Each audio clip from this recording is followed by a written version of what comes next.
The time between these two places at either end of the timeline of life. Is life? What kind of life was it? And again grave and cradle. Vikir recalled the middle link of memory that connected the end of the first life to the beginning of the second. Vikir. He struggled. He had always struggled. An illegitimate son, the child of a concubine. Hence the Van middle name. He wasn't even born with a family name like La or Lu which his siblings were. Given so he had to work 100 times harder than everyone else. But it didn't end well for him. After crossing so many lines of fire, luck finally turned against him. He was falsely accused of being a demon spy and executed. The Hound thought intensely, I want to live. I want to live again. And a miracle happened. Young guy. The flutter of a butterfly's wings from a previous life, a small, insignificant change. And the end of that change changed the world dramatically. Of course the Hound didn't do it alone. Many faces have worked to bring him this far. Even at this very moment when he thinks of them fighting bloody battles with monsters outside the Imperial Palace, he can't just sit here and break out in cold sweat. Demon kills. Despite the string of dire prophecies about his graying hair, Vikir was undaunted. For the sake of his colleagues, he can't afford to wallow in sentimentality. A single praying mantis cannot stop the gigantic wheel of cause and effect. But even so he must resist the reality at hand as best he can. That was a much better choice than being swayed by the demon's tricks. But Andras smiles from ear to ear, and with a final flick of his tongue at Vikir he said, think carefully, all you see in your words is a grave, only the terrible fate of having your body and mind cut into 5 pieces awaits you if you change your mind. Even now you can change this future. The demon does not stop playing tricks on humans until the last moment. Hug. At the same time a thick darkness rose from Andras' entire body. All the illusions that Vikir had ever seen, including Nymphet, were blooming there. The comrades he had failed to save, the friends he had sent on their way, and the countless dead he had mourned stared back at him. As before he raised his tongue like a dagger and aimed forward. However, flash. The red light emanating from Vikir's eyes saw right through all of these illusions. A void of nothingness. A being like the dark nothingness that forms the abyss of magic. Vikir realized with a startling realization. In the end Andras is empty. Nothing, never more. He was nothing more than the raven visiting a frail and weary body in the dead of night. Suddenly Vikir was about to say the words he had always repeated. Dogmatically, demon kills. The emotions that were boiling inside of him now would not be resolved by the words alone. The hatred of the demons that had accumulated over the course of his lives, the self-pity he felt for himself, the regret he felt for what he hadn't accomplished and what he couldn't do, the regret and guilt he felt for the relationships he had lost and the complicated thoughts he had about his father Hugo. The frustration, sense of isolation, resentment, and anger about all of these things swell greatly with each inhalation. Pakong. Vikir drew his sword at full length. He slashed straight through the visions in front of him, forcing all of those old stale emotions had been storing up in his lungs to come out of his bloodied throat. Andras' eyes widened to tears. Geoyog. Vikir's sword fell like a bolt of lightning. A final leap to slice through nothingness, the will of man. Just before the head of the last enemy, the last demon falls off from the body and flies away. The Hound, who had been biting and killing demons all his life, opened his mouth with a sigh of relief. Fuck you. It was his personal feelings revealed for the first time. I close my eyes and listen to the waves. I can't see the sky, the sea, or anything else in the darkness, but I can feel the gritty sand between my toes. When the waves hit the sandbank and break, my slender wrists flail. The waves wash away the little sand I hold in my hand. I cry and hold on, but I get nothing back. Not the waves, not the sand, not even my tears. I ask through my stitched mouth, God, can't you hold them tighter? Isn't it possible to save even just a handful more from those cruel waves?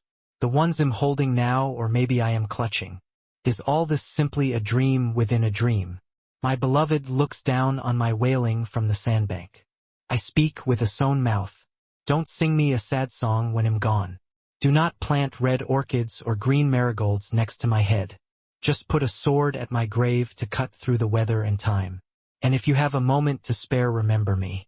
But even if you forget, I can't do anything about it.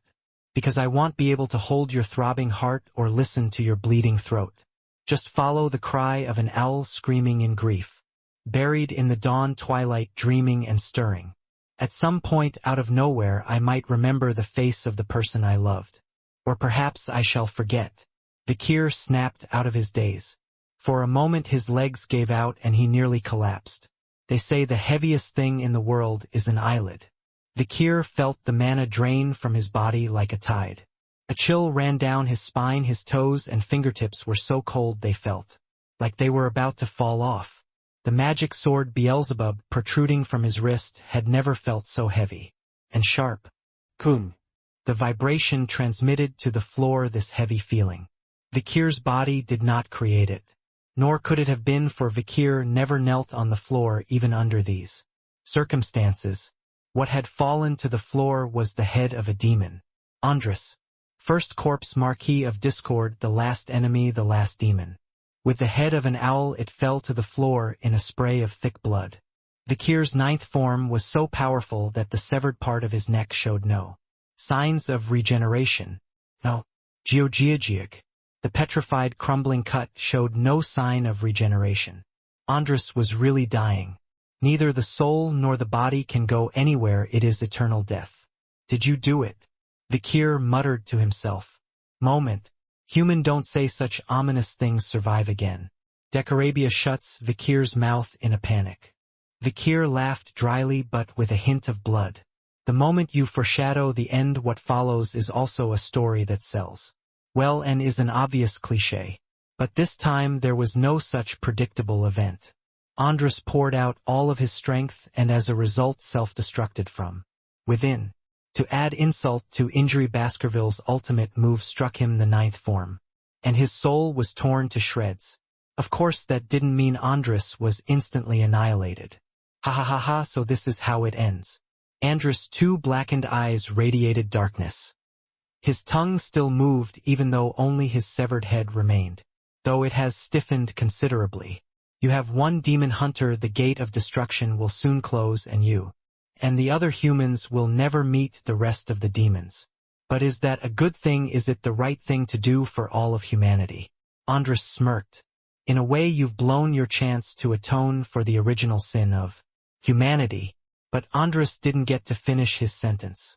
Vikir lifted his foot and stomped on the severed head. Pulsiog. Andras' body and head turn into spicy fine ash and flutter. Then in Vikir's ears Andras' prophecy hovered over Asrai and vanished. A life of running and fleeing from chase until the end of time with words of loneliness and solitude. But those who pursue you will find you, and in the end they will reach where you are. You cannot escape from them for all time, forever. I see the furious faces of those who pursue you, your miserable future bound and shackled to them forever. Trauma lasts a long time. Vikir, who in the past had to suffer a long chase after being accused of being a traitor and a spy, gritted his teeth and endured the prophecies, or rather, curses left behind by Andras. In the end there shall be 5 pieces. That was the end. Andras shattered and vanished. Completely broken and gone, literally gone even from the world beyond the threshold of death. At the same time, Jududu, the floor began to shake violently. The imperial palace was collapsing. The collapse was probably triggered by the raging naval battle outside. Quaquaquaquang. The roof and pillars behind him collapsed and a huge tentacle fell down. Torn and charred pieces of the kraken's leg flew everywhere. Looks like things are starting to clear up outside.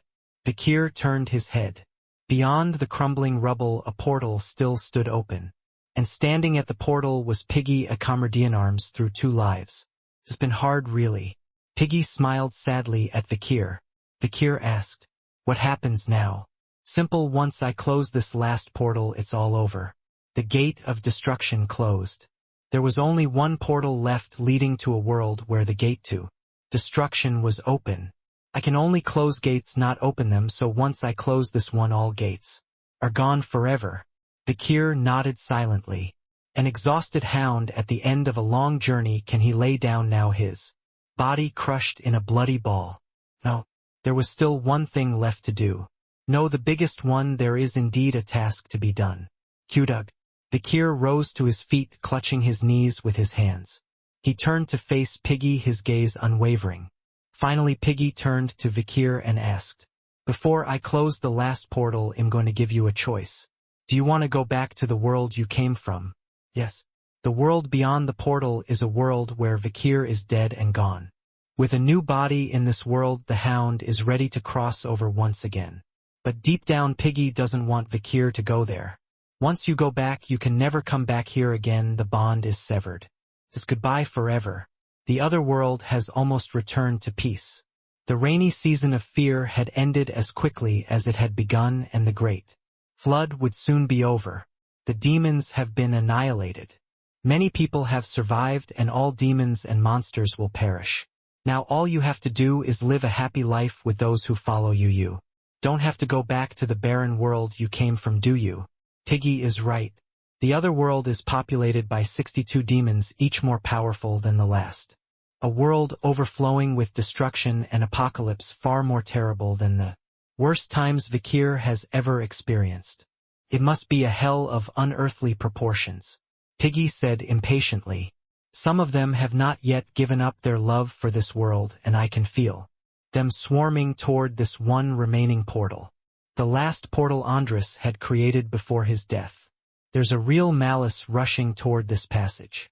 If this portal isn't closed quickly, a truly terrifying demon may come through. Something far stronger and more evil than all 10 of them combined. Vakir was conflicted. Just then. Annihilation, total annihilation. I can't hold out any longer. Retreat, retreat. There is nowhere to retreat to. God save my child in danger. From beyond the gate he heard pitiful screams. It was the death cry of the comrades left behind in the age of destruction. The last remaining handful of humanity.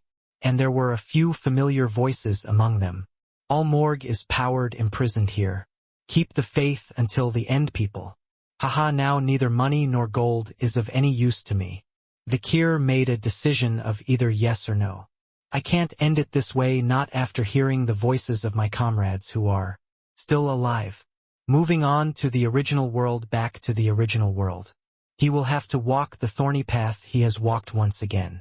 No, it was clear that it would be a much longer and harsher pilgrimage than that time. But still the Hound goes, even though he was covered in blood and limping.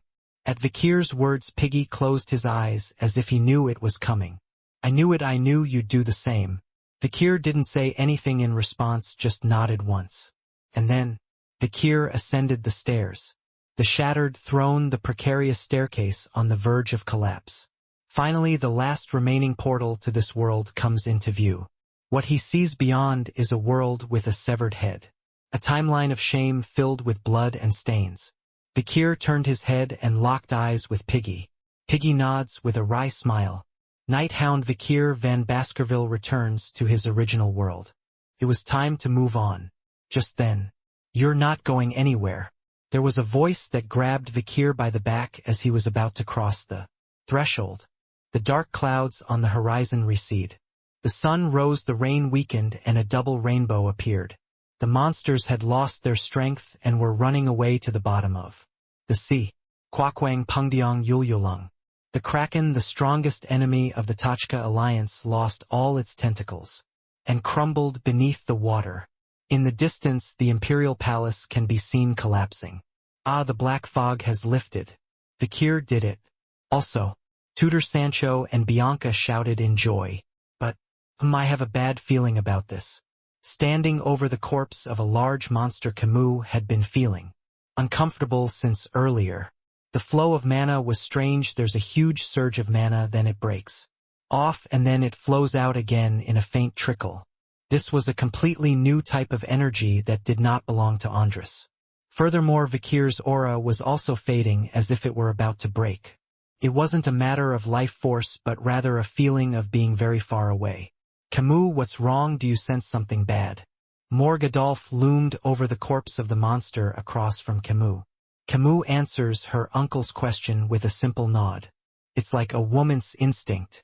By this time Ian, Dolores Sinclair, and Kirko, all of whom are as capable as Camus, are also sensing something fishy. Quaquang. Camus sprinted across the surface of the water. For shadows followed behind her. Ian, Dolores Sinclair, and Kirko. Their appearance made Camus turn around irritated. What the hell, why are you following me? I've been keeping an eye on the palace since earlier. I had a bad feeling. Vikir might be injured and we need to get him some medical attention as soon as possible. I'm worried about my brother, he deserves a cat's hand. I was following him the whole time, is there a problem? Just then. The sea surface parted, revealing a vast expanse of land beneath it. Madame, it was holding out its back to the 5 women, including Camus, as if inviting them to get on. Okay. Camus, Ian, Dolores Sinclair, and Kirko climbed onto the Madame Baby's back and rode toward the palace. And soon, they witnessed a shocking scene. Piggy had risen from the dead and Vikir stood before the portal covered in blood. The first to let out a new scream was Camus. Where are you going, hey?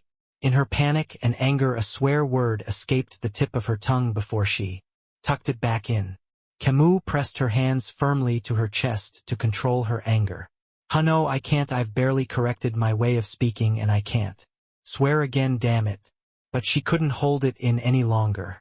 She stretched out a trembling finger and pointed at Vikir. Where are you going? Vikir's eyes widened at Camus' sharp question, but he didn't say anything. A few more moments passed before he finally opened his mouth to answer. Where I came from, I'm going where I'm supposed to be. Fuck, where you're supposed to be is next to me, don't you realize that? The area around Camus' eyes was turning as red as the color of her pupils. Do you always think about yourself? Do you ever think about me when you're thinking about yourself? Camus spoke in a quiet voice.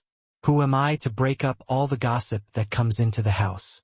Because of you, I never had the love life that everyone else had, the school life that everyone else had, and I spent all my youth searching the jungles of the red and black mountains, and then you turned my path to black magic and made it awkward with my uncle. Didn't you know that I became a delegate to the Dark Hall just to meet you?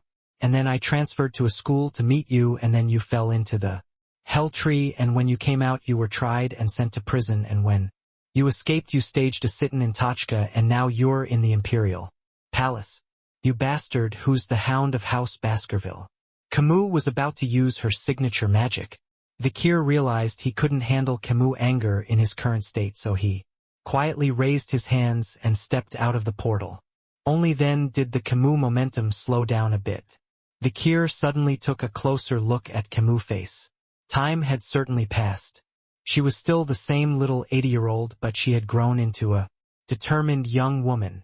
He thought it was just a crush that would end after a while, but it wasn't. Just then, another girl walked by Camus' side. It was Ian. I'm sure you haven't forgotten your time in the jungle or what happened in Nouvelle Vague. The first time I saw you was in a slave trader's cage when you rescued me. I knew in my gut, I knew I would spend the rest of my life with you, and that nothing could separate us, not even the harshest of fates. I never forgot you, not even during the Red Death epidemic or when I was trapped in the Hell Tree. I even traveled into Nouvelle Vague myself to rescue you. Ian's face flushed a rare shade of red. And I'm already married. You've seen everything I've seen and everything I can't, even urinating. At that moment the word urinating came out of Ian's mouth, and the person next to her blushed bright red.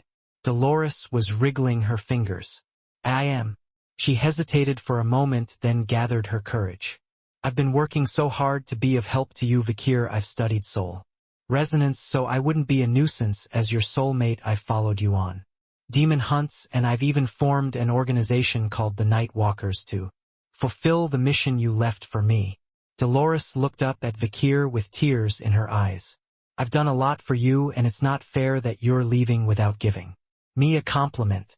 And beside her stood another woman who had been with the Night Walkers all along. Sinclair. She looked up at Vikir, her eyes wide and clear. Do you remember what you said to me before? You said it was entirely up to the individual to decide what to see, what to believe, and what choices to make. You're right, brother, and that's why I'm going to make a decision that's solely my responsibility. I want you to go out with me, brother, seriously, like marriage we promised each other when we were having midnight snacks in the dorm, and one day when you get everything you want, you'll take me as your bride. Camus' Ian and Dolores' eyes narrowed at Sinclair's bombshell.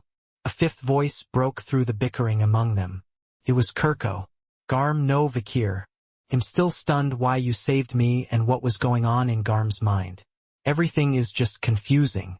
So I want to follow you for a while longer to find the meaning of my life. What I have to live for. I'm a body that has already died once. If it weren't for you, I would have no ties or regrets in this world. This may sound a bit brash, but you're the one who saved me from disappearing with my hometown, so I think you owe me that much. So take me with you to where you originally belong. Camus, Ian, Dolores, Sinclair, and Kirko. They were giving Vakir as determined a stare as he was. Vakir spoke, his voice cracked and hoarse. Where I came from is a devastated place. All 5 women nodded. I know, I can guess that from your personality. What kind of environment did you grow up in to have such a bad personality? Seriously, Vakir, you need to reflect. Brother, do you have a personality problem? It's worse than Nouvelle Vague, so I'm a little curious. Vakir said again. I am a terrible human being. I carry a heavy burden and am old. All 5 women nodded once more. I know you're a terrible person, and you should be grateful that you know that, because that's why we love you. You did seem older the way you talked and acted. Our Pope said you seemed old in spirit from the beginning, which is why she called you an old man at first.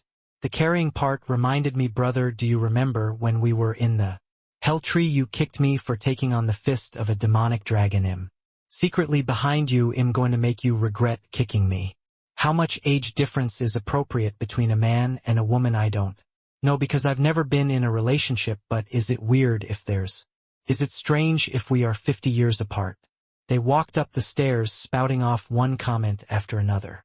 And then, Camus, Ian, Dolores, Sinclair, and Kirko stood behind Vakir, just as they had always done.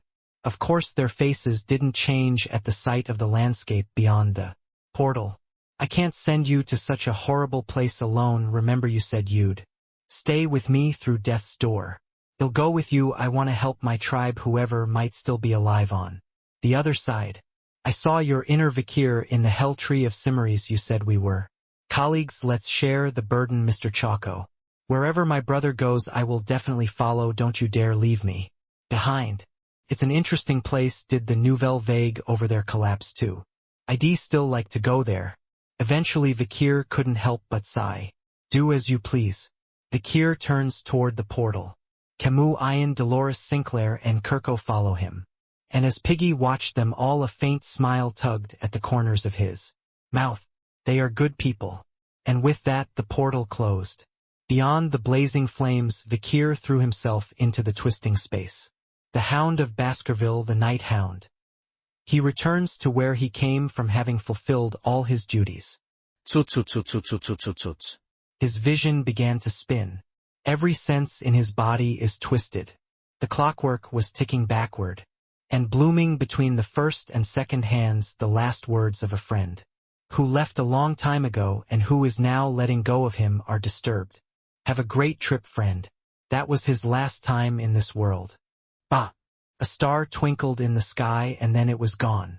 It flickered so briefly that most people didn't see it. However, whether by coincidence, a good sense of vision, or simply because she was staring sadly into the night sky, tired of her miserable existence, only one defeated soldier saw it. Major Janet, 1st Battalion, 207th Regiment, Allied Forces of Humanity. She pursed her lips, which were stained with burns and sword marks. The guiding star is strange tonight. Sergeant Miriamu, who was grilling bugs and lizards next to her, asked. Battalion leader, did you say something just now? No, the guide star is a bit. What's with the guiding star? It's the same as usual. Then some of the soldiers looked up at the night sky. They could see the 7 guiding stars shining brightly. But only Major Janet shook her head. That's strange, there were definitely 8 just a moment ago. Ha ha ha, there are 7 guiding stars, even a 7-year-old child knows That well now finding a 7-year-old child is like picking stars in the sky. At Sergeant Miriam's words, Major Janet smiled bitterly and tore her eyes away from the night sky, the age of destruction. As the rivers of blood dried up, the decades-long war between the human and demon realms seemed to be over. But on that day, as the surviving humans celebrated their victory and carved their glory into stone, the true apocalypse had begun. One after another, horrors that would make the disasters of the past seem like child's play were revealed. There were 62 demons, each with a power and evil that far surpasses 10 corpses. They turned the human world, which had been devastated by the long rainy season of fire and the great flood that swept through the world for 150 days, into hell once again. I was happier when I was a soldier. Major Janet is reminiscing about the past. Battalion leader, it's an air raid, monsters are coming. Captain Saladin could be heard shouting as he ran up the hill. The orders shouted by superiors from afar also echo loudly. Lieutenant General Kirk, Brigadier General White, Colonel Kuberin, and others, veterans of countless crossfire, were gathering the last remaining survivors of the human alliance and preparing for the final battle. Battalion leader, come on. If this line of defense is breached, it's over. Behind us the last remnants of humanity are children. Captain Saladin and Sergeant Miriamu paced back and forth. Onya, I know, take your positions. Major Janet donned her helmet and raised her sword and shield. Behind her, Sergeant Miriamu stood with his spear. She opened her mouth, her voice trembling. This is really going to be my last battle. Probably for everyone here. The two soldiers chatted as they watched the swarm of demons staining the horizon black. It was like a brother and sister talking before bed. Suddenly Sergeant Miriamu asked, Battalion leader, how is it that you are always so carefree? You're always calm, never panicking, as if you're under some kind of protection. Now that most of the priests have disappeared, divine protection has become an epic in a vain dream. But Major Janet just smiled. God bless you. If it's a blessing, it's there. We all need a little faith to keep us going in this harsh world. You have a corner you trust. What is it? Major Janet smirked at the last man standing, Sergeant Miriamu, with whom she had grown close. Then, eyeing the swarm of monsters now closing in on them, she spoke. A letter. Yes, a letter from my old boss, Major Janet. The contents of a letter she held close to her heart as a talisman had gotten her through this far. It was a memory of a young junior officer she had met many years ago when she had just joined the army, struggling to make ends meet. I think his last name was Baskerville, right? What Baskerville? You mean those crazy dogs over there on the front lines? Yeah, he was a nice man, unlike the other Baskervilles, a good and reliable hunter, though he was falsely accused and executed in the middle of the Major Janet's face fell at the memory of the old days. Sergeant Miriamu opened his mouth to speak, facing the swarm of monsters in front of him. You must have been quite the romantic, leaving all those letters. No, he wasn't much of a letter writer, which when I think about it is very strange. Like what? The letters, they arrived after he died. Well, what, the postman was lazy or something? It's been too many years for that. The letter didn't arrive until long after he was executed. But the conversation between the two soldiers went no further. Boom! A giant-sized demon appeared at the front line. The momentum it exuded was different from the other demons around it. It had 2 arms, 2 legs, 4 wings, and a long tail. It had curved horns, eyes that blazed like the sun, and dense muscles packed tightly throughout its body. Major Janet had to swallow hard. Demonic dragon. Cursed half-breeds born of a dragon and a demon. Eternal diaspora. It is a nasty and evil creature that takes out its anger on all other living things for not being treated properly by both dragons and demons. Kwawa. It roared like a demon and rushed toward the human camp. Even the last of the humans was nervous before its overwhelming combat power, capable of tearing thousands of humans apart with a single blow. Damn it, what's he doing here, usually lurking in the depths of the hell tree, only to come out when it's time for the final battle? Major Janet gritted her teeth. They can't back down from this. Humanity has already been pushed to the brink. One more step backward and it would be over. Stop it. If the line is breached, the refugees behind it will be exterminated.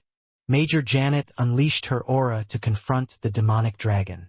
Against such an absurdly strong opponent, she had only one chance. Fatal blow. Swinging with all her might, Major Janet's sword aimed for the gap left by the demonic dragon's fist. But, tang. The once-in-a-lifetime opportunity was wasted. Major Janet's sword broke in half as soon as it touched the scales on the demonic dragon's body. A shadow of despair crossed Major Janet's face. Where she looked up, she saw the face of the demonic dragon grinning from ear to ear. And then the demonic dragon's huge fist dropped like a meteorite. If it hits, it'll kill her instantly, or at the very least wipe out a dozen meters behind her.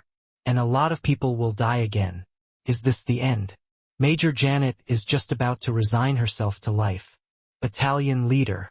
A hand grabbed her by the waist. Sergeant Miriamu. He risked his life and leaped in, pushing Major Janet to the ground. Quack-quack-wang. Major Janet flew to the side. She immediately jumped to her feet and screamed, "Mi Miriamu!" But there was no answer from the dense dust. No wonder. Tears streamed from Major Janet's eyes. Even she was surprised at how much moisture was still in her eyeballs, which she had thought had dried up and turned into a hard solid. Miriamu, the one who had followed him so closely since he was a second lieutenant. They'd fought together until Head become a sergeant. Head only made it to sergeant over the years, even though it was easy for him to be promoted because his seniors were dying so quickly and in such large numbers. He was always running away because he was too scared. Such a coward saves me. Major Janet gritted her teeth. She must avenge her subordinate. She bit down hard on her burst lip once more. She summoned as much of her depleted mana as she could. She gripped her broken sword tightly once more. Even if I have to die, I will take one of you with me. Major Janet stared straight ahead with the last of her strength. Suddenly the dense dust settled, revealing a giant shadow. The demonic dragon stared back. For some reason it stood still, defenseless. This is my chance. Major Janet knew instinctively that this was the last chance she had been miraculously granted. And before she realized it, her body reacted. Aya. She charged with all her might, her sword energized with mana. Aim for the heart, a single stab. Even as Major Janet leaped with all her might, the shadow of the demonic dragon, which had begun to reveal itself as the dust cleared, stood still, as if he were giving the insignificant worm a favor. Your arrogance is your signature. Then with all her might, Major Janet drove the broken sword into the demonic dragon's heart. And in that moment she once again realized she had failed. Tug pagsag. The broken sword broke once again. There were too many cracks in the first place, so it didn't receive the full force. The wound was quite large, but it didn't hit the heart at all. Major Janet knew it was really over. She had no mana, no strength. There would be no excuse, no resistance if her head was crushed in that demonic dragon's grasp right now. I'm sorry. I could not avenge Sergeant Miriam's death. Also revenge for other comrades who died cruelly. Major Janet closed her eyes tightly. She waited for her death to come. She hoped it would be a painless one. But, no matter how long she waits, death never comes. What is it already over? Is death supposed to come without feeling like this? Or did it happen instantly with no time to feel shock or pain? Major Janet opened her closed eyes slightly, ever so slightly, in wonder. And then she saw an incredible sight. Beyond the dust that had been cleared away, Major Janet still stood before the demonic dragon. His chest was puffed out, showing off a body so hard and majestic that even a sword could not penetrate it. The problem was the shoulders of the demonic dragon were empty. Puzyug pusuzyug. Black blood gushes out from the severed neck. Currently, demonic dragon has lost his head and is being held by someone. And at the feet of that someone is Sergeant Miriamu, sitting there with a dazed expression on his face. Major Janet didn't realize what had happened for a moment. 1 second, 2 seconds, 3 seconds, 4 seconds, 5 seconds, 6 seconds, 7 seconds, and 8 seconds. The second hand moved as many times as the number of guiding stars shed. Confused. Only then did Major Janet dare to look into the face of the someone who had slain the demonic dragon and saved Sergeant Miriamu. He was. You're all alive, I see. A voice that speaks in such a strange tone. His attitude was as if he had just gone for a walk or a sightseeing trip. Somewhere far away. Like a soldier returning from a long leave of absence, he glanced around the battlefield, his inner circle. Captain Kirk, Lieutenant White, Sergeant Kuberin, Sergeant Janet, Corporal Saladin, and Private Miriamu. Everyone was alive. The 1st Platoon of the 4th Company of the 207th Regiment is still alive and well. The he was clearly the face in Major Janet's memory, but at the same time, it was not the face he remembered at all.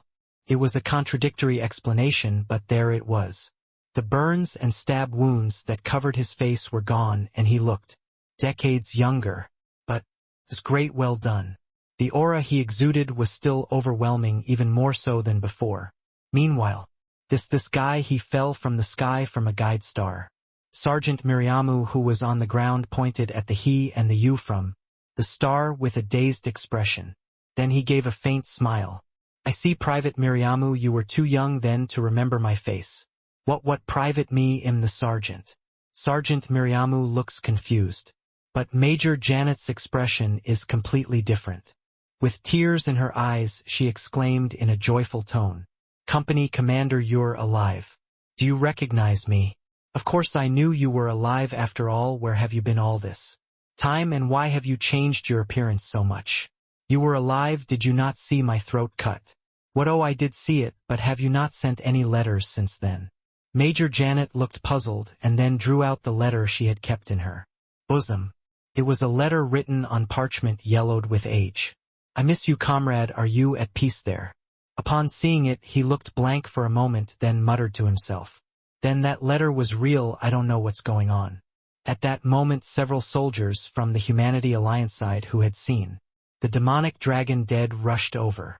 They exchanged glances between Major Janet's face and his face, then let out a cry of wonder. Company Commander, is that you? Are you alive? Where have you been? Everyone has been waiting for you, Company Commander. We knew you were alive after all. Everyone on the front lines said you couldn't be dead. But the reunion was short-lived. No, it had to be short. Quack-quack-wang, ujijijijijig. For there was a giant leg that emerged, crushing the demonic dragon's corpse. Like tofu, a demonic beast with enormous hooves and a long mane appeared, crushing the body of the demonic dragon. Fuhahahaha, I am Oroba, the equestrian prince of the eternal hell, ranked 55th in the hierarchy. Who is this who continues this futile resistance? At the appearance of the giant demon, the expressions of all the humans are colored with despair. Off, it's over. Number 55 in the hierarchy has appeared. Why is he here? Wrong with the descent of demon lord level demon, everything is over. However, there was no time for the humans to despair. Flash, quack-quack-quang. 5 pillars of light fell from the sky. Burning iron skewers, fierce snipes, holy pillars of light, golden fists, and sharp slashes slammed into the ground in a terrifying explosion. Cook-off. The demon that had appeared just a moment ago was instantly shattered into pieces and scattered. Ouch, my back, I'm getting motion sickness, yuck. It's been a big start since you made your debut. Well, this is my first debut in the other world. I thought the second hand on my watch was drowning me out. The day after the apocalypse is no big deal. 5 women walk out of the pit where the demons are crushed to death. All the demons and humans who had been fighting bloody on the battlefield a moment ago have stopped fighting. They turn in unison, mouths agape. And then, kululululik, the storm of aura swirled black and swept away dozens of meters around. A giant black dog with 9 teeth appears in the middle of the battlefield. Everyone gathered on the battlefield, both demons and humans, stood frozen and swallowed dry saliva. And then, before all these eyes, he said, Demon kills.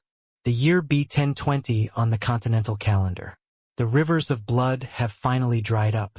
The decades-long war between the human and demon worlds has been recorded in the history books as the Age of Destruction. and the day the human world's victory was carved into stone. A head was hung at the main gate of Tachka humanity's last fortress. Bal, Aka mother of destruction. 72 the spiritual pillar of demons. The day its head fell to the ground the age of destruction came to an end. And there were several people who made great contributions to driving Baal and other demons from the earth. Morg Mu Camus Lord of the House of Morg. Osiris Lu Baskerville Lord of the House of Baskerville. Borjoy Ju Sinclair Lord of the House of Borjoy. Dolores Lewin Quavades Pope of the House of Quavades. The Warden of the Nouvelle Vague Orca Montrewilsermare Javert. There are so many other heroes that humanity has barely survived. But there were also heroes who fought more brilliantly than anyone else but never made it into the history books. They appeared out of nowhere. Accompanied by the 8th guiding star, they descended upon the battlefield and drove away the demons like messengers promising salvation. Age unknown, identity unknown, name unknown. But the man who was the eldest of the 6 heroes was clearly the iron-blooded swordsman Baskerville. Rumor has it that he mastered the 9th form, a rank that was said to be unattainable in a lifetime, but the truth of the matter has never been revealed. Other figures have also failed to make it into canonical history due to unusual questions. They surprisingly had the exact same appearance and the same powers as already existing figures such as Morg Mu Camus, Dolores Lewin Quavades, and Bourgeois Ju Sinclair, who were among the heroes who saved humanity. Some were from long-extinct tribes of barbarian warriors, and there was even a deserting prison guard of unknown rank who was vaguely suspected to have once been a member of the Nouvelle Vague. Eventually at their hands Baal fell, and a long peace came to humanity. Immediately after the end of the Age of Destruction they were able to receive recognition for only a small portion of their enormous achievements and receive a small amount of territory. Can only share sorrow and cannot share joy. They withdrew from the ugly squabbles over the public domain and satisfied with a small amount of compensation, considering their merits a level so small that it would be considered absurd, they quietly retired to their territory and have not been seen in the world since. The world can only assume that they had raised a large family, had numerous children, and were living out their final days in quiet and comfort. However, as I write this journal as a conscientious officer, a scholarly historian, a popular author, and a survivor of an age of destruction, I cannot help but ask additional questions. Where did they come from and where are they going? Who were they and what were their purposes and intentions? These are questions that can never be answered no matter how much I think about them and study them, and it is a lifelong task for me and for all of humanity whose lives were saved by them. In a situation where everything is questionable, the guiding star they came down to today is silent and only shines brightly. 7 stars shining ever brighter. Nymphet from History of Magic Volume 3021 page. Credit Cookie. Wying. A dry wind blows, peeling away a layer of desert flesh. A black robe flutters in the wind and a long graying beard. An old man walks across the salt flats. A side effect of being a time traveler. A body that grows 1 year old only when others have lived 10 or 20 years old. The children grow up and the children's children grow up and the children's children grow up, and again, anyway quite a long time has passed. The old man is about to leave. Throwing off all his shackles and restraints, he gives in to the instincts he's been suppressing for a very, very long time. Wying. Another gust of wind whips up, chipping away at the rocks. The old man rode silently over the crescent-shaped sand dunes covered in salty salt sand. And then, what the old man was looking for came into view.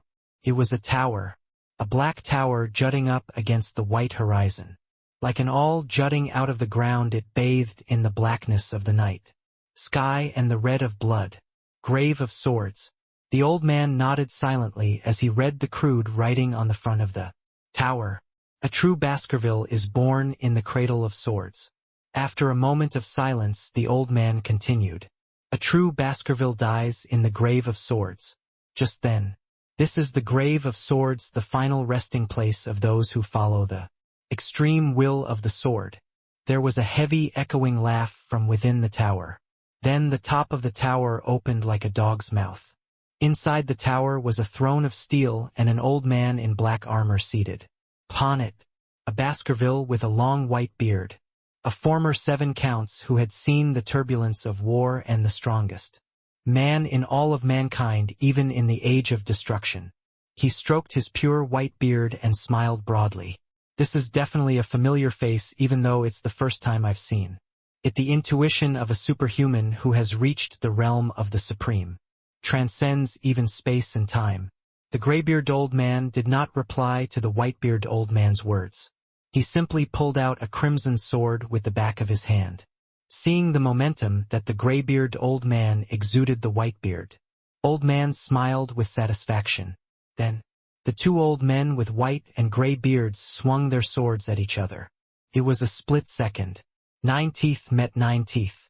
The graybeard old man stopped moving as if struck by lightning. In the meantime his body trembled as if something that had been blocked for so many years had been unlocked. At the same time space and time began to distort. Pajig. In the midst of the 9 teeth's ferocious clashing, a tiny speck of light flashed. Teeth. It was the 10th teeth. It was so small it was barely visible, but it was clearly attached to the 9 teeth. And then the storm subsided. Only one man remained, an old man with a gray beard. He raised his head and looked up at the tower. He stood there for a long time, then slowly took a step inside the tower, and behind the graybeard old man, who slowly entered the tower. Your birth will be like the birth of a sword, and your death will be like the death of a sword.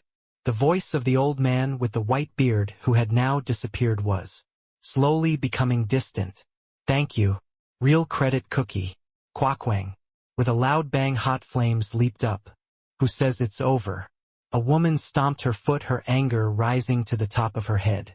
I don't know if it's a side effect of time travel or whatever, but it made me into a body that never ages. And are you already trying to send me to a venomous workshop? This is really a dog that can't give up its old habit of running away without saying a word, like he's from Baskerville. Her red hair erupts like a volcano. All around her flames and spikes of blackened metal soared murderously. And beside her pacing was a copper-skinned woman. Her muscles were toned, her bow strapped to her back, her choker tied around her neck. I want to have many children to rebuild my tribe, and since the human population is so small and fertility is encouraged as a virtue, I need to fill at least 3 digits. A native woman preaching the virtues of fertility. And next to her a woman in a white nun's uniform can be seen knitting in a calm manner. Oh no, calm down everyone, overexcitement is bad for your body. Well, it's almost demigod territory at this point anyway, so there's no chance of getting hurt. Is it possible that just because your body is strong and supreme you asked for too much, and that's why he got scared and ran away? A saintess who has a calm demeanor but is the first to panic. The next to speak was a woman with short-cropped white hair. Brother, stop being lazy, that's why it splashed again. If I were him I'd run away because of the noise. Wherever he goes you always follow him around. One must have faith. The white-haired woman criticizes the other women. The last to join the conversation was a woman with dark hair and red eyes who seemed to have a cold demeanor. Leave it to me, catching escaped prisoners is my specialty, and I've found where he's gone this time. All the women's eyes lit up. Where did he go this time? The desert again, I'm sure. If he went looking for the tower, I'm disappointed, it's the same old pattern. Well, this time it seemed to have a different momentum. Don't worry, I've already found the tower and I've been there twice, so I can find it with my eyes closed. The 5 women bonded instantly. Despite their usual bickering, they had always been able to work together to solve problems quickly in situations like this.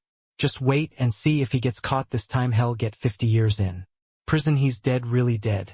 Wow, the bitch who will cry and snot out her tears and beg him to come back whenever we meet is always good at talking. I miss him already, I don't want to be away from him even for an hour. Don't worry about it, by the way, if he gets caught this time he'll have to cut brother's allowance in half. I wonder if he's running away from home because you keep cutting his pocket money like that. Well, instead of cutting his allowance in half, why don't you double the number of defense battles? I think that would scare him more. I'm fine with just watching from the sidelines. Ugh, you've been a sissy for decades, really. Yeah, but this time it looked like he was really trying to run away. Hey, it's the Cave of Swords, it's obvious I've got it all mapped out. Oh, there, the place guarded by that basilisk. He hasn't come out since I beat the crap out of him on my last preliminary exploration.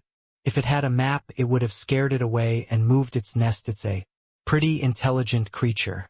Anyway, isn't it about time we found it? Oh, look, I see it. The 5 chatty women cross the desert to the tower.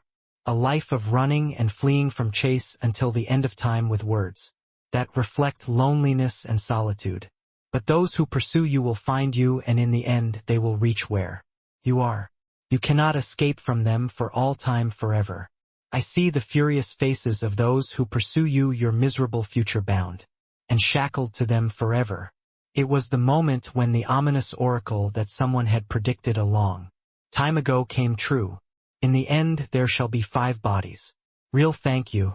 TLN finish. Side story chapter 1. The river of blood is slowly drying up. It happened in the highlands of the Western Front, where the battle against the remnants of the demon army had not yet ended. The Morgue citadel is made up of countless towers. It appears to be made up of countless skewers stuck into the ground. Among them, the basement of the tower is hidden in the most remote place. Each of Morgue's 2 major factions, the Light Hall and the Dark Hall, have their own secret underground spaces. One of them is the dark side, the deepest part of the Dark Hall. The underground space stretches more than 600 floors below the ground.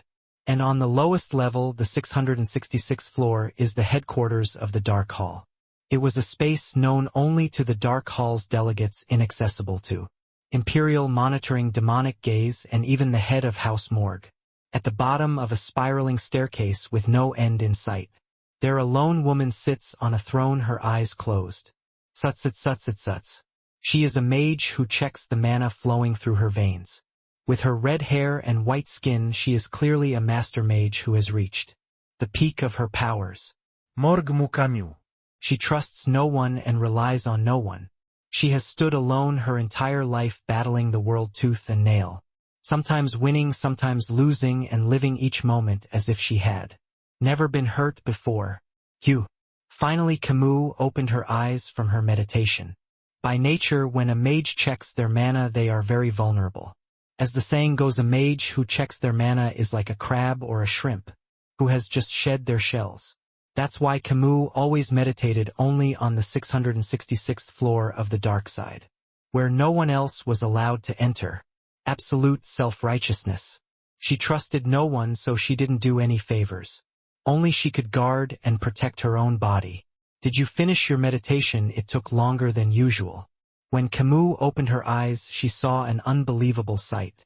A mask with a stork's beak. A woman in a grim, ominous mask had emerged from behind a stone pillar. It was a wonder that any outsiders existed on the 666th floor, where only delegates of the Dark Hall were allowed to enter. More than usual. More than anything else, this statement made Camus frown. This meant that the mysterious intruder in front of her had been watching her meditate a lot and for a long time.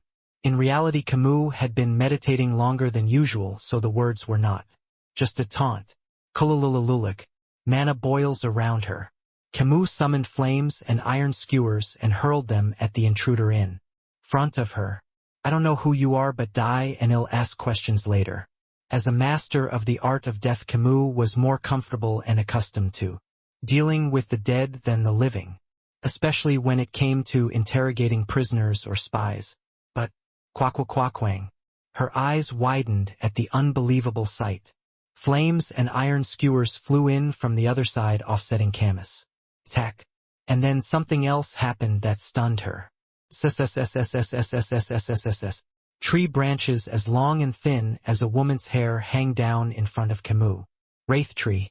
A tree of mana that takes root in the minds of mages and nourishes the karma of souls. An incomprehensible being that feeds on abstraction and metaphysics and delivers its harvests to the material world. It was also the signature of the 8th Demon Lord Seer. No way, Seer, I definitely destroyed that guy along with Snake. Camus was aghast. It was a natural reaction. The Demon Lord shed slain so long ago had returned to life. But, calm down, I'm not here to fight. The masked woman neatly parried Camus' attack and took a step back. What are you, a Demon Lord? How do you possess the power of the 8th corpse? Like this? In response to Camus' question, the woman shrugged one shoulder. Then something crawled out of her shoulder. Say, Seer, that. Camus stopped in her tracks, about to shout in surprise.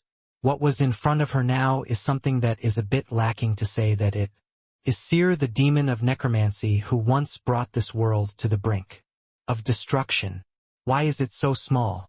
Camus opened her mouth halfway in disbelief as she looked at the tiny, insignificant Seer. The mysterious woman tilted the mask on her face in a pointed manner.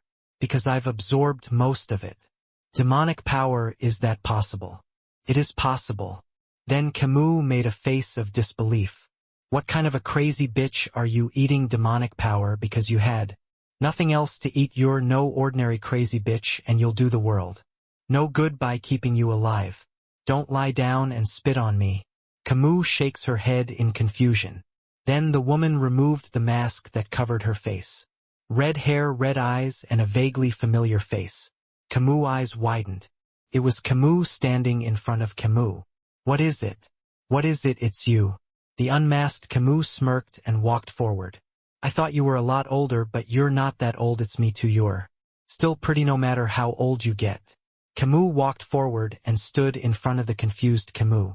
Camus then revealed her identity. You from the parallel world. What the fuck? Does that sound like shit? Camus in her 20s raised her head. Camus in front of her looks no different from Camus in her 20s, despite the fact that she is now well into middle age. Let's just call it you on this side and me on that side, because I'm from a different world anyway. What kind of nonsense are you talking about? Camus on this side said through gritted teeth. Demon kills, we kill people who use demonic powers, we just have to kill them. Oh, it's a lot hotter over here than it is in the West. Soon fire and skewers fly from Camus on this side. Camus on that side blocked it, using Seer, who was tied to the roots of the wraith tree, as a shield. Kaiwea kamusnim, it hurts so muak im not decorabia. Looking at the screaming and wailing Seer, Camus on this side half opened her mouth in disbelief. Then, can you trust me? Camus from that side throws a token of reconciliation to Camus from this side. Tug. It was Baal's head. Camus on this side opened her eyes wide. This is Baal, the first demon lord. Did you kill this guy? Technically only the shell. It looks like the main body is hiding somewhere else. Camus from that side continued unconcerned. I've never been able to locate Baal's true body, and I've slain many demons.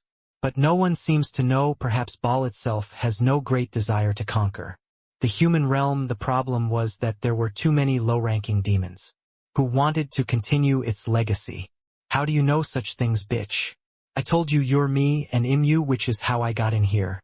When Camus from that side finished speaking, she looked around. The seals on the door that responded only to Camus' body, the familiar array of pillars, and the magic circles on the floor. Everything was as she knew it. Finally Camus from that side blinked, her eyes moist. This is where Master died. I still get teary-eyed when I think of Uncle Snake. What Snake, Master? Why is that filthy beast a master? What beast are you calling Uncle Snake a beast? At this the two Camus exchanged sharp looks. I have only one uncle, Uncle Adolphe. He too died in an all-out assault by demons. Snake, that despicable filthy man, is nothing but a dog who sold his soul to a demon. If you insult my master, I will never forgive you. Shut up. Snake is a shameless traitor who caused the deaths of Uncle Adolphe and Mother. Not to me. It's different from what you just said. I am you, and you are me. Maybe not. The mood of reconciliation, which had been created only briefly by the shell of Baal, quickly became as precarious as a sheet of thin ice. Right then, I sent you to hold her hand, but what if you start playing the game? A muffled voice came from behind the stone pillar. Then a shadowy figure stepped between the two Camus. Vikir, a hound who had crossed many lives An old man covered in wounds was standing there. A moment, Camus from this side froze. The man's eyes were deep and intense enough to make even the most arrogant and stubborn person in the world freeze in her tracks.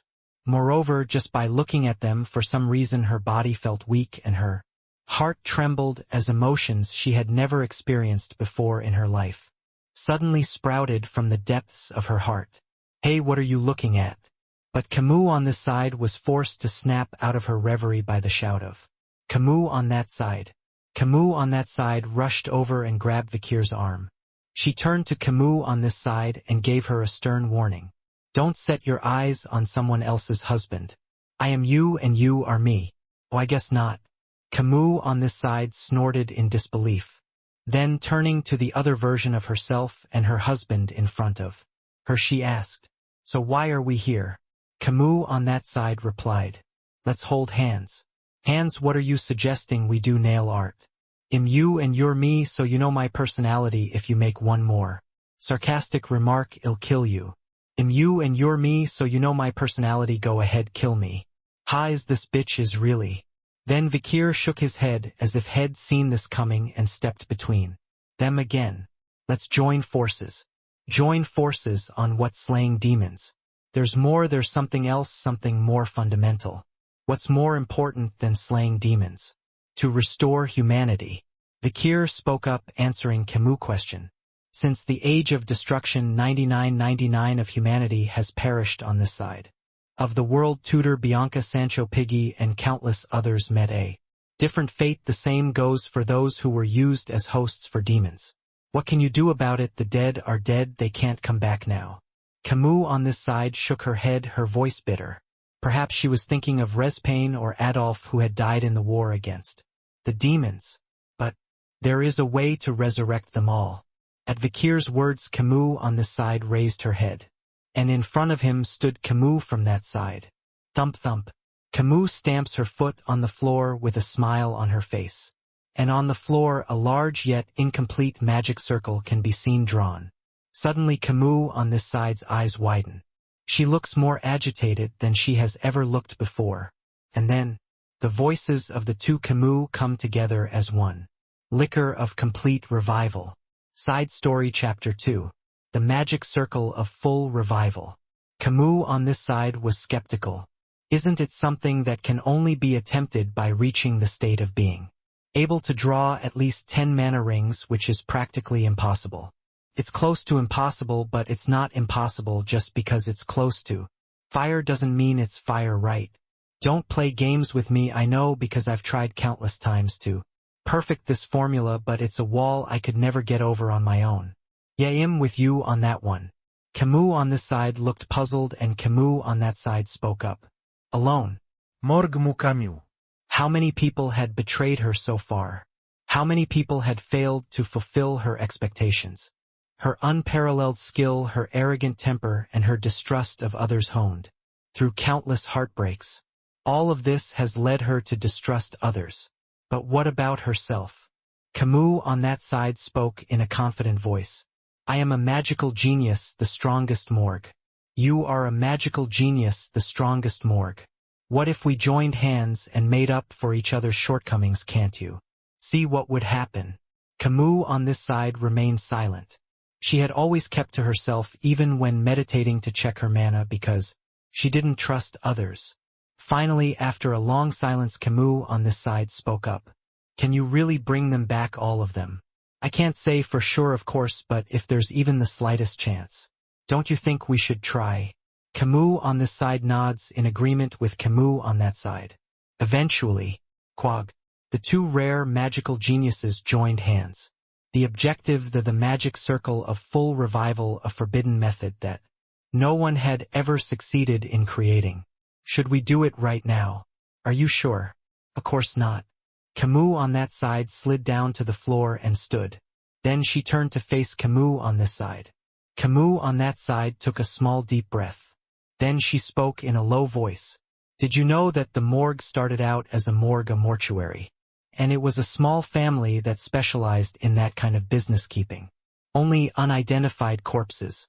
Camus on that side was rummaging through a long memory. Morg was the name of a very old bloodline dating back to before humans. Had any concept of family or nation and the main job of those who carried on. The lineage was to collect unidentified corpses and find their relatives. They were paid to collect bodies that had been mutilated beyond recognition, find their relatives and hand them over to them. As a result, they were often in the presence of the dead, and as time passed, those who could communicate with the dead gradually emerged. Whether they were once a power on par with a nation, whether they had been cut off for decades after the downfall, or whether they were once again called a house of mage, those with this strange ability continued to emerge. A nostalgic voice that is no longer there. A lifelong benefactor to Camus on that side. The voice of a teacher who had left behind a heavy debt that could never be repaid. So technically Morg's origins are very close to death, for from the beginning Morg was one who spoke to the dead and called upon them. You mean that from birth our ancestors were in touch with the black magic? Exactly. Camus on this side listened to Camus on that side in silence. Finally she spoke up. That's the first I've heard of such a thing in all my time in Morg's territory. I've heard the elders of the Dark Hall say something similar before, but it was in the midst of the war against the demons and I didn't have time to listen. I only heard it from my master too. Camus on that side is referring to High Counselor Snake. Knowing this, Camus on this side only frowned. But why are you telling me that now? The black mages of Morg know from birth that all the truth a man can seek and understand in a lifetime is a handful of sand picked up from the beach. Then where is most truth? You're asking the same question I was back then. Camus on that side smirked. After death beyond the gate. Camus on this side opened her eyes a little wider. And Camus on that side met her gaze without wavering. Only by crossing the threshold of death is a human being completely free and eternal. One can explore the infinite truth behind it. Then Camus on this side said, so you have turned to the black magic path to familiarize yourself with death. No, it's the opposite. I first became wary of death. Camus on this side shakes her head again. Camus on that side smiled bitterly, for she too seemed to be seeing her old self. Black mages are the ones who have the least regard for death. Why is that? Because we must first understand and familiarize ourselves with life before we can understand and familiarize ourselves with death. Camus on this side listens in silence.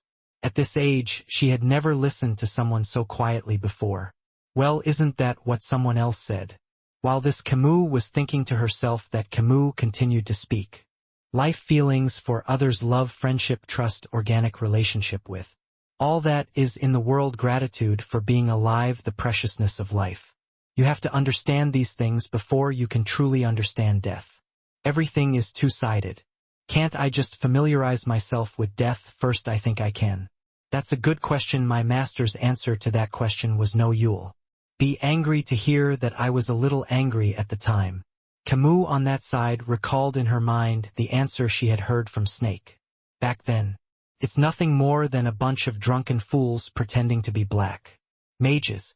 If this Camus had heard that, she would have been furious, even more so if it had come from Snake, the man she hated so much.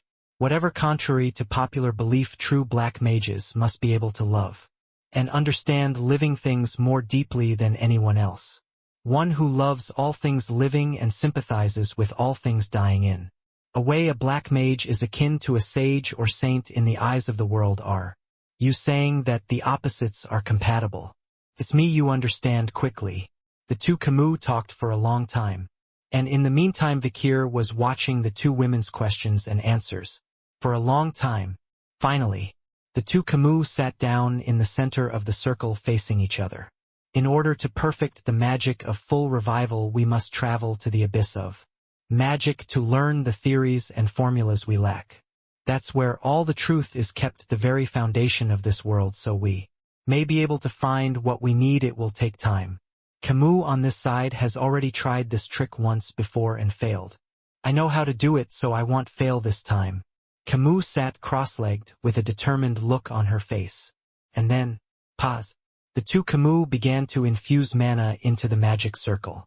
Do-do-do-do-do-do-do-do-do-do. The magic circle began to ignite. Countless intricate shapes emitted light. The ingredients are at its center. 35 liters of water, 20 kilograms of carbon, 4 liters of ammonia, 15 kilograms of lime, 800 grams of phosphorus, 250 grams of salt, 100 grams of potassium nitrate, 80 grams of sulfur, 75 grams of fluorine, 5 grams of iron, 3 grams of silicon, 15 other trace elements, and memories of blood and flesh, all of this began to emit a strong stench, heat and smoke. Wait, stench. Camus on this side stiffened. She didn't know what was wrong or how it happened, but she knew the result. Fail. Camus on this side had a hunch. In that instant, it's not a failure. Camus on that side shouted sharply. That brought this side Camus' mind back into focus, momentarily clouded by confusion and agitation. Suddenly something strange began to stir in the center of the magic circle. Seeing it, Camus on that side gritted her teeth. It's good to see you again. All she could think at the time was that that thing should not be allowed outside the magic circle. But the thought was short-lived. Rather than preventing that thing from coming out of the magic circle, rather we must go inside that thing. Camus on that side began to control the mana with all her might. SSSSSSSSSSS. The wraith tree moves. The enormous amount of negative dimensional mana it had stolen from Seer was flowing through the magic circle under Camus' careful control. You're saying you can physically suppress this? Are you a monster? Ho ho, what are you patting yourself on the back for? You get a share. Camus on that side laughed, and Camus on this side gritted her teeth. Kuga gaga goo goo goo. The two Camus control the magic circle. And then, quack, the magic circle shattered and mana flowed back. Instant bursts of light, heat and wind. The two Camus who were exposed to a shock wave that made them lose their senses experienced death, at least for a moment. Near death, the shattering of everything and the return to nothingness. Just then, Camus, a voice held the two women's consciousness firmly in place. Vikir, he was giving strength to the two Camus beyond the magic circle. Camus on that side straightened her bent back with all her might. Master, give me strength. Recalling Snake's face, Camus took a deep breath. Sutsits. The sight in her consciousness is shared by Camus on this side. In the center of the magic circle she sees a dark door. Wide open. Camus' body was being sucked through it of its own accord. Toward the vast abyss beyond, where clouds of stars and gas float. Like dust. Just then. Flutter. There was someone blocking the way. A man stood in the doorway, his black cloak flapping. Morgue Snake. He spoke to Camus without looking back. Go back. Your journey is not over yet, so go back and tell them it was beautiful. Snake stepped boldly toward the doorway beyond, toward the dawn, dew, sunset, and clouds of the abyss. May you be a black mage who can love life. And that was it. It was like that back then. But not this time. Yuliawea. Camus began to release mana with tremendous force. And then, the darkness rising from the center of the magic circle began to take the shape of a huge door, or rather a hole. It sucked in everything around it with incredible power and appetite. Even the two Camus and Vikir could not escape being pulled into it. Vikir and Camus on this side instinctively resist the powerful suction that is sucking them in. But Camus on that side had a different reaction. There's no need to resist, just let yourself be pulled in. That thing is the entrance to the abyss. In order to master the magic of full revival, one must go on an expedition into that terrifying hole that evokes the inherent fear of humanity. Master. Camus gritted her teeth once more. The path that Snake had traveled so long ago. An unknown realm of stars and clouds, gas and dust. The magical abyss. Camus' final destination has been revealed. Side story chapter 3. Two Camus walked through an empty void. Behind them, the expressionless face of Vikir could be seen. The abyss of magic. Gas, dust, and star clusters drifted through the void, receding into the distance behind theme. Camus on that side spoke. The mana wheel here seems to play the same role as the wheel of a ship. I see mana is like fuel, we can inject it through the mana wheel. Camus on this side answered. The two geniuses worked together as if they were one body. It was only natural since they were one and the same. Vakir asked. Is it something that comes naturally to you as you travel through this space? I don't understand anything. But there was no answer from the two Camus. I see all the mysteries of magic that I've been wondering about for so long are here, complete with equations, answers, and the process of solving them. This is amazing. Yes, it was time flows differently depending on the motion of an object, and since spatial and temporal mana coexist in all beings, it was necessary to analyze the mana of both factors simultaneously to reduce the error in the formula. The magic circles are also subject to both space and time, and the moment the balance between these two forces is disturbed, even the same magic circles will have slight errors, which is why the full revival magic always fails. I overlooked the relativity of space and time. This is heaven. This is an ocean of information. Every speck of dust that floats by is the truth that every mage has longed for all their lives. The women were busy feeling and analyzing the countless particles floating through the abyss of magic. The realization of truth. It was something that was only possible for the most eccentric of the eccentrics who dwelled in the maddening depths of the magic abyss, so it was understandably incomprehensible to Vakir. I don't know what that is. When you don't know something, it's always better to meekly accept help from someone who does. They'll get you at least halfway there. Vakir decided to keep quiet and follow the two Camus. The two Camus were still talking to each other as they moved forward in their spirit form. The abyss of magic is similar to the ring of reincarnation. They're all just abstract names for the ultimate manifestation. If I can combine the formulas I've gained from my travels here, I'll no longer be dreaming of perfecting the full revival magic. That's right, if that happens, I will have the opportunity to meet Master. You keep saying Master, Master, why do you follow Delegate Snake so closely? He was the one who signed the contract with the Eighth Corpse to become king of the dead. Not in my world. He was a benefactor who gave his life for me. The reason we are here today is all thanks to the research results he left behind. So Snake did that? I don't believe it. So who do you think was the contractor to the Eighth Corpse in the world I came from? House Morgue, for the record. There's someone else in House Morgue who would make such a stupid contract. I can't believe it. The two Camus were getting to understand each other through their conversations. The occasional argument or bickering escalated, but Vakir, who was behind them, mediated, so there wasn't much of a ruckus. Soon they were traveling deep into the abyss of magic, a never-ending road of paradoxes. They reached the midpoint between the starting point and the ending point. After that, they reach a new midpoint between the midpoint and the endpoint. After that, they again reach a new midpoint between the midpoint and the endpoint. After that, they reach a new midpoint between the midpoint and the endpoint. Again and again. After that, they go again and again and again and again. An endless hell full of nothingness and emptiness. Beings trapped in the myriad of fleeting moments that exist between dots and points. But despite this, they were still hopeful. I've already thought a lot about what kind of infinity comes from taking a finite number and adding it an infinite number of times. You mentioned the division between the observable and the unobservable, right? Yes, that infinity has a sequence. I just don't know if it's very clear. Vakir nodded at Camus' words. Then, as they traveled on, they came across something strange. It was the shattered body of a demon. Floating in the cold void, the demon's head opened its eyes. I don't know if there's another one that will make it this far. Are they descendants of him? You are Baal, aren't you? Camus on this side asked. Camus on that side, and Vakir instinctively prepared for battle as soon as they saw Baal. The being called Baal spoke in a lonely voice. Do you know my name? I know I suffered to death for the war your men caused.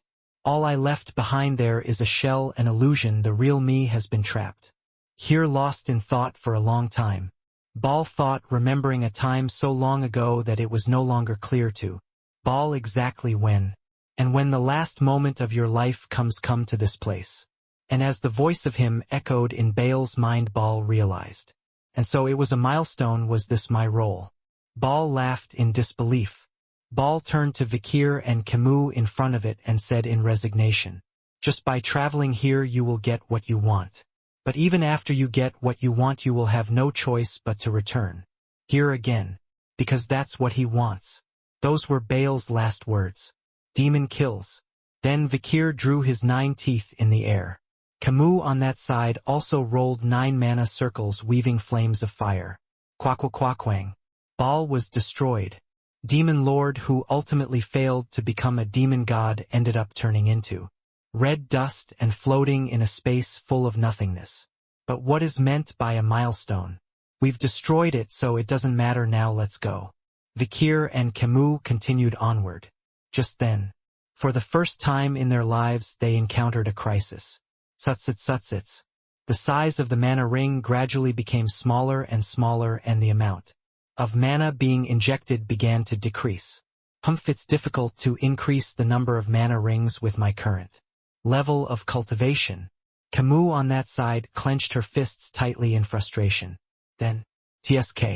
A hand touched her shoulder. Camus on this side looked up and gave her a complex glare. Finally she opened her mouth. Ever since the fall of mankind I have lived without trusting anyone. The sincerity in her voice is palpable. But right now I can't help but trust others. It's funny how I've come to rely on others. Just then Camus on that side tapped Camus on this side on the shoulder. It's no one else. I am you and you are me. And we are us. Camus looked at herself and smiled broadly.